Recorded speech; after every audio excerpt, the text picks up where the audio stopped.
The deafening roar of the espresso machine sliced through the morning air of the hospital cafeteria like a chainsaw through damp wood. Helen adjusted the pale blue scarf covering her graying hair and tapped her aluminum cane a few inches forward, testing her balance before taking another step. Her fingers, marked with tiny scars from needles and medical procedures, trembled slightly as she clutched the coins she had carefully separated at home the night before. 65 years of life, 40 of them dedicated to teaching hearing-impaired children, and now here she was battling her own body which had betrayed her with a silent, relentless cancer. The line moved slowly, each person absorbed in their own digital worlds, eyes lost in their phone screens while the aroma of sweet bread and freshly brewed coffee hung in the air like a promise of temporary comfort. Helen observed the people around her with the serene patience of someone who had learned that life unfolds in small moments, not grand spectacles. A young mother cradled a baby in her arms while frantically typing messages with her free thumb. A man in a rumpled suit yawned repeatedly, his bloodshot eyes betraying a sleepless night. Two medical students, identifiable by their coffee-stained lab coats and bulky textbooks under their arms, discussed symptoms and diagnoses in hushed tones. When it was her turn, Helen approached the counter with measured movements, leaning on her cane as she looked up at the menu board above the cashier's head. The young woman, no older than 20, had purple hair braided in two pigtails and a deeply bored expression etched on her face. Her long nails, decorated with vibrant geometric designs, tapped impatiently on the faux marble counter. "What'll it be?" the cashier asked without looking up from the phone she kept hidden behind the cash register. Helen took a deep breath, feeling the weight of the fatigue the chemotherapy left in her bones like molten lead. "A small coffee, please," and she hesitated, mentally calculating her money. "Maybe a sweet roll, if it's not too expensive." The cashier sighed dramatically, as if each word were an unbearable personal burden. Her fingers danced across the cash register keys with barely concealed irritation. "That's $4.80. Sugar?" Helen opened her worn leather wallet, a gift from her late husband 7 years ago, and began counting the coins with the meticulous care of someone who knows the value of every cent. Her hands trembled slightly, a side effect of the medication she religiously took every day at 7 in the morning, along with the first ray of sunlight that entered the window of her one-bedroom apartment. $2.40, $3.10, she murmured softly, separating the coins into small piles on the counter. The cashier rolled her eyes and made a sound of impatience between her teeth, a barely audible text, but laden with disdain. Behind Helen, the line began to form again. A middle-aged man wearing a white doctor's coat checked his watch with increasing frequency. A young nurse, with deep dark circles under her eyes that betrayed a difficult night shift, shifted her weight from one foot to the other, clearly eager to get her coffee and return to work. $4 and $4.60, Helen continued counting, her words increasingly whispered as she sensed the growing tension around her.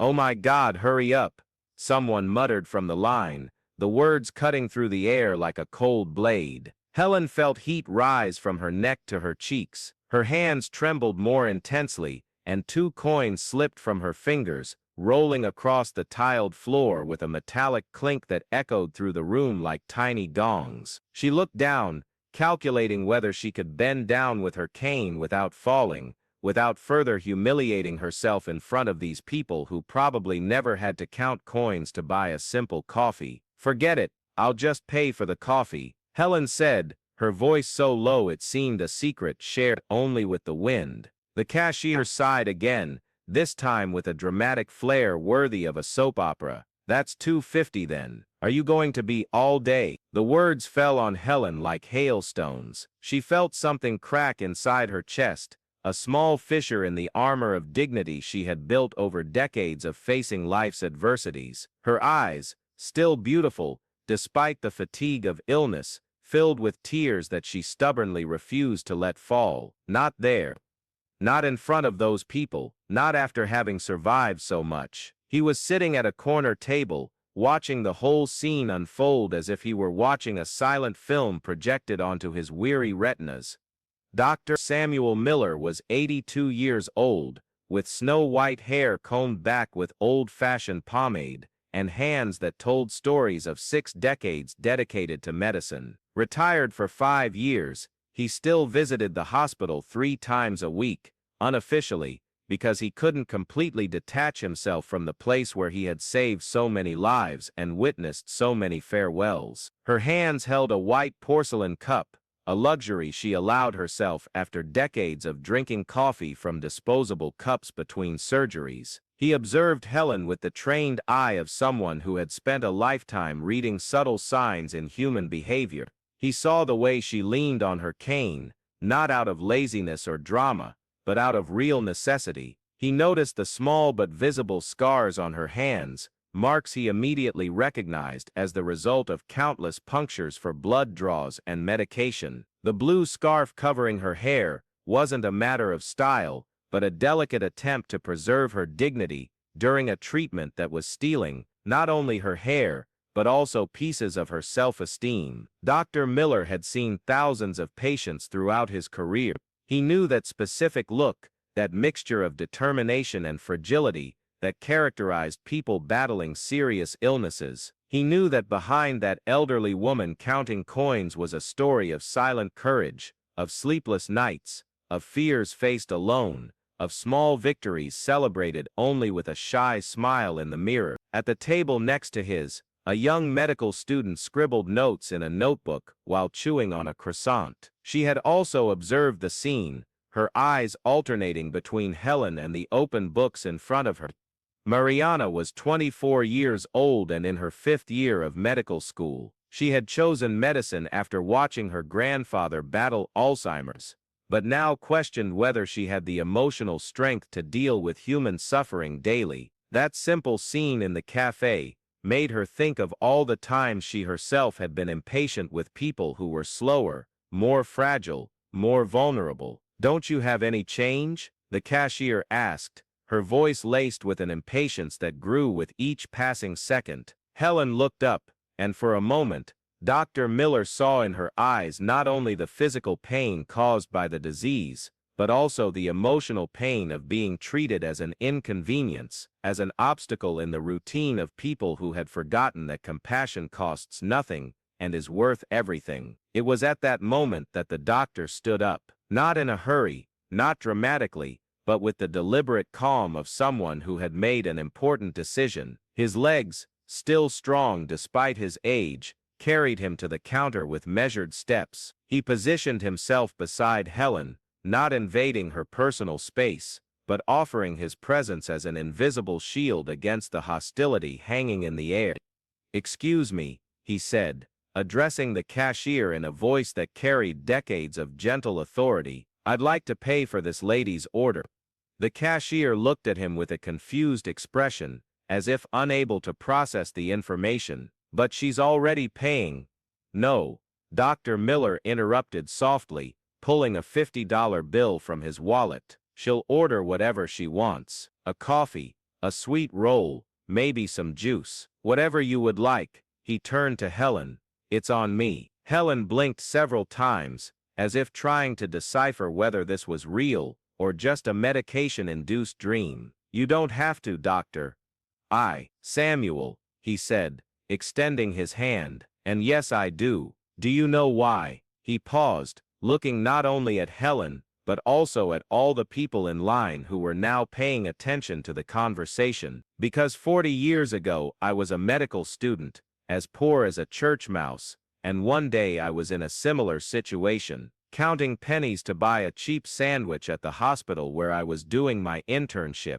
An older doctor, who didn't even know my name, paid my bill and said something I never forgot." The cafe had fallen silent. Even the coffee machine seemed to have lowered its volume to listen to the story. He said that medicine is not just about curing diseases, it's about healing people, and people are not just their sick bodies, they are their stories, their dignity, their fears, their hopes. When we treat someone with impatience or disrespect, we're not just being rude, we're being anti-medical, anti-human. Dr. Miller looked directly at the cashier, but his eyes carried no judgment, only a deep sadness. "This lady," he said, gently placing his hand on Helen's shoulder, probably taught children her entire life. Look at her hands, see the small scars. She's fighting something much bigger than a lack of change. And we, who have health, who have patience, who have the ability to make a difference,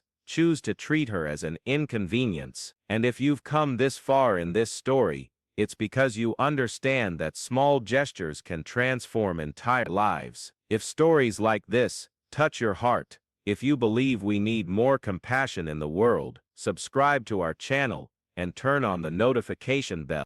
Because here we share not only inspiring narratives but reflections that remind us daily of the power we have to make a difference in someone's life. Every subscription is a vote for kindness, for empathy, for a world where people like Helen are treated with the dignity they deserve. And honestly, after hearing this story, could you sleep peacefully tonight without taking this small action that costs zero but is worth infinity? The doctor turned back to Helen, who now had tears streaming freely down her face, but they were different tears. Not of humiliation, but of deep gratitude and relief at discovering that there were still people capable of seeing beyond appearances. "Doctor," he said, using the title with the respect she deserved for having dedicated her life to teaching, "what would you like to order?" Helen smiled for the first time since entering the diner. A genuine smile that illuminated not only her face but the entire atmosphere around her. "A coffee with milk and 2 sweet rolls. One for me and one for you, if you'll allow me the company." "It would be an honor," replied Dr. Samuel. While the waitress, now visibly embarrassed, prepared the order in silence, other people in line began to whisper among themselves, not out of impatience, but of reflection. The man in the white apron, who had previously been checking his watch constantly, now observed the scene with a thoughtful expression. The nurse on duty had put away her phone and was paying full attention to what was happening in front of her.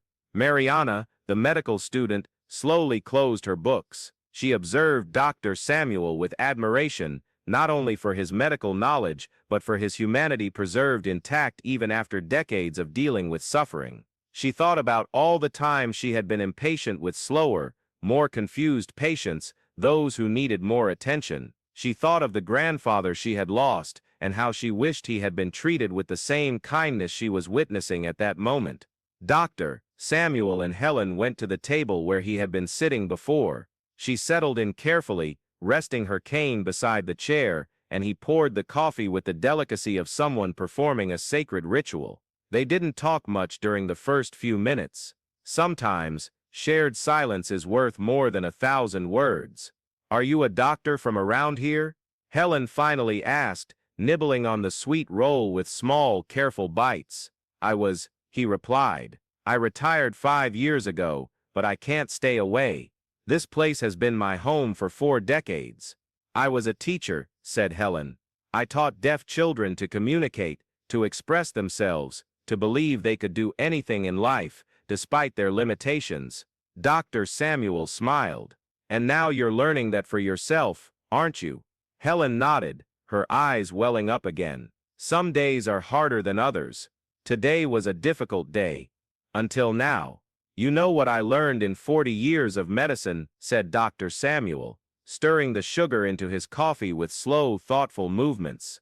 "That we are not healed only by medicine or surgery. We are healed by acts of humanity, by someone who looks us in the eyes and sees us as people, not as problems." On the other side of the diner, the waitress watched the conversation between the two. For the first time that morning, she stopped to really see the people around her. She saw the tiredness in the eyes of the nurse who had just ordered a double coffee. She noticed the disguised worry on the face of the man in the white apron who was talking on the phone about test results. She realized that Mariana, the student, was watching her with an expression that wasn't judgmental, but understanding. When Dr. Samuel and Helen finished their coffee, they got up slowly. He offered his arm to help her, a gentlemanly gesture that she accepted gracefully. They walked together to the exit of the diner, their steps synchronized by the common rhythm of maturity and experience. At the door, Helen turned back and discreetly waved to the waitress, not a condescending wave of forgiveness, but a wave from person to person, from human being to human being. The young woman responded with an almost imperceptible nod, a silent bow that carried far more meaning than any words. Dr. Samuel, Helen said when they were already in the hospital corridor, how can I thank you? By paying it forward, he replied simply. The next time you see someone who needs patience, kindness, an extra minute of attention, remember today. They said goodbye in the elevator. Dr. Samuel got off on the 3rd floor, where he used to visit former colleagues. Helen continued to the 5th, where she would have another chemotherapy session. But this time, she didn't go to the treatment carrying only the weight of the disease. She carried with her the memory that there was still kindness in the world, that there were still people capable of seeing beyond appearances and touching the soul of a stranger with simple yet profound gestures.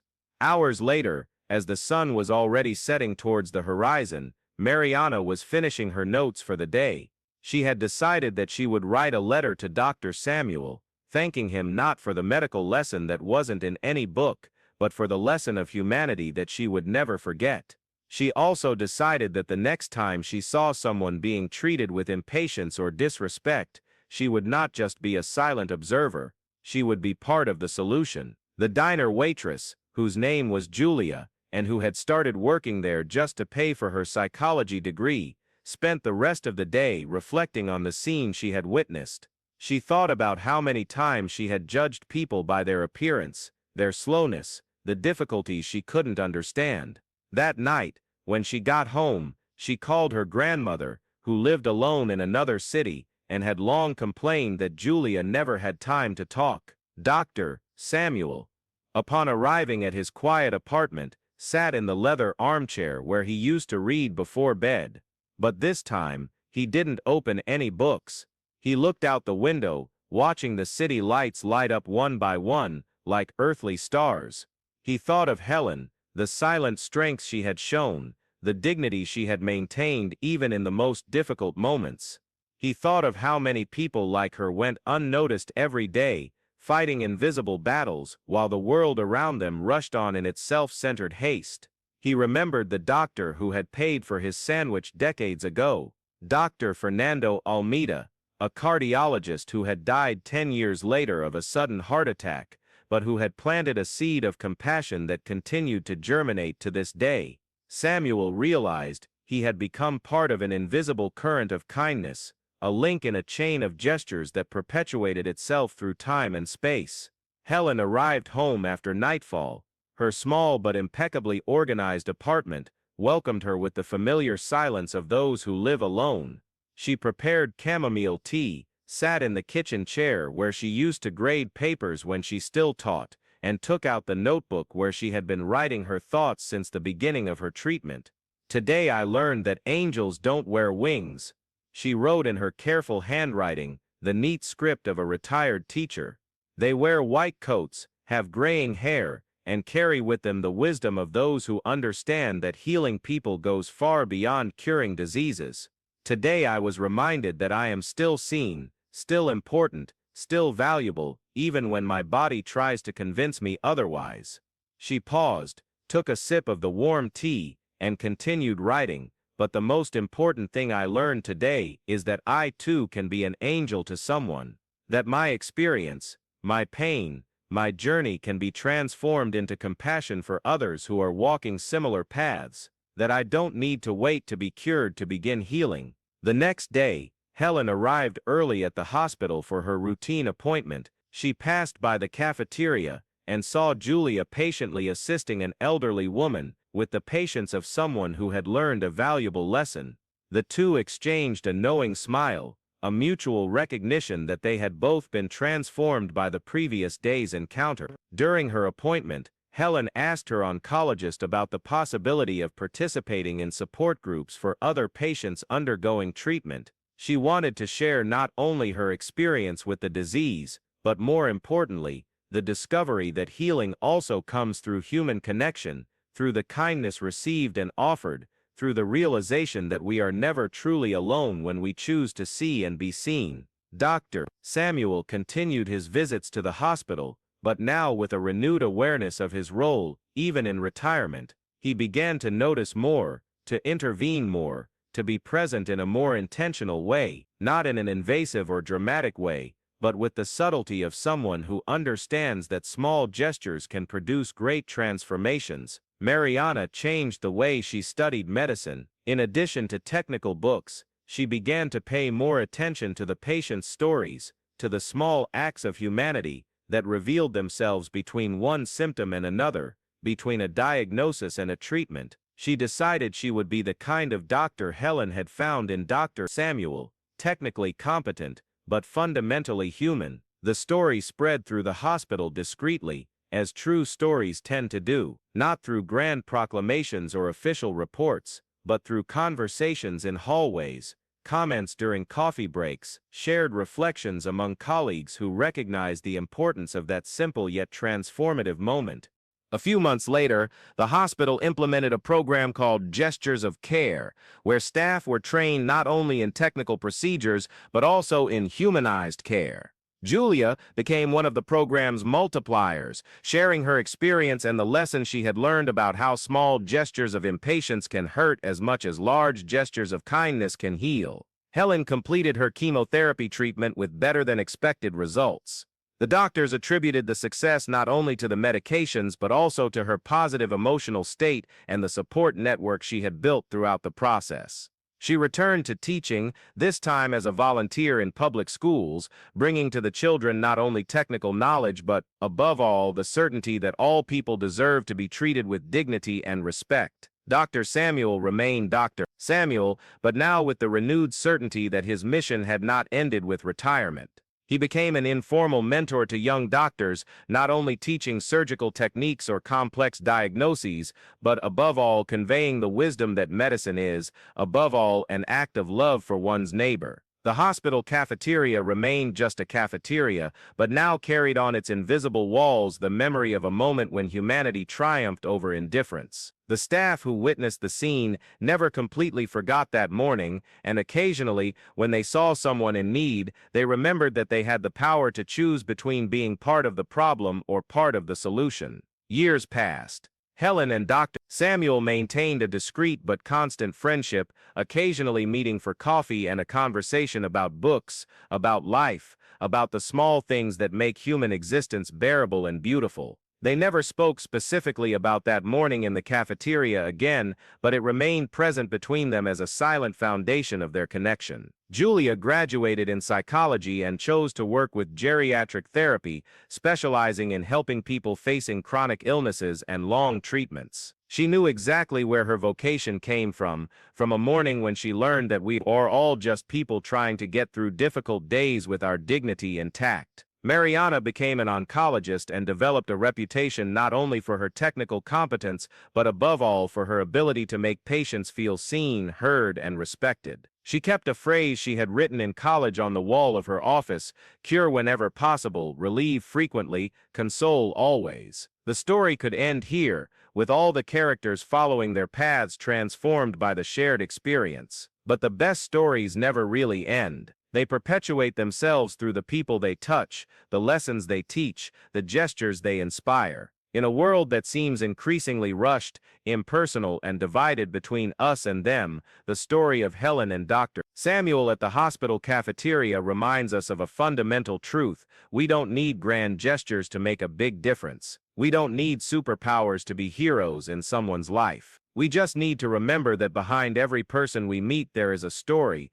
a struggle, a dignity that deserves to be recognized. We need to remember that the time we lose being kind is never time wasted. It's time invested in the only currency that truly matters: shared humanity. It's time spent building bridges instead of walls, creating connections instead of divisions, offering light instead of shadow. Helen's cane still accompanies her on her walks, but now she sees it not as a symbol of weakness, but as a reminder that we all, at some point, need support. Dr. Samuel's hair has turned even whiter, but his eyes retain the same ability to see beyond appearances and touch people's souls with simple yet profound gestures. And somewhere, in some cafeteria, in some hospital, in some ordinary and everyday place, a new Helen is counting coins to buy a coffee. A new Dr. Samuel is observing the scene. A new Julia is choosing between impatience and compassion. A new Mariana is deciding what kind of person she wants to be in the world. The story continues, perpetually restarting, eternally offering each of us the opportunity to choose kindness, to choose empathy, to choose to be the difference we want to see in the world. Because in the end, it doesn't matter how many diplomas we have on the wall, how many zeros are in our bank account, or how many achievements we can enumerate. What matters is whether when someone needed patience we offered haste, if when someone needed kindness we offered indifference, if when we had the opportunity to touch a life for the better we chose to look the other way. The scar of courage is not marked on the skin, it is marked on the soul of those who decide that regardless of the circumstances, there is always room for more humanity in the world. And this mark, unlike the physical scars that time can heal, only deepens and becomes more beautiful with each act of kindness we choose to make.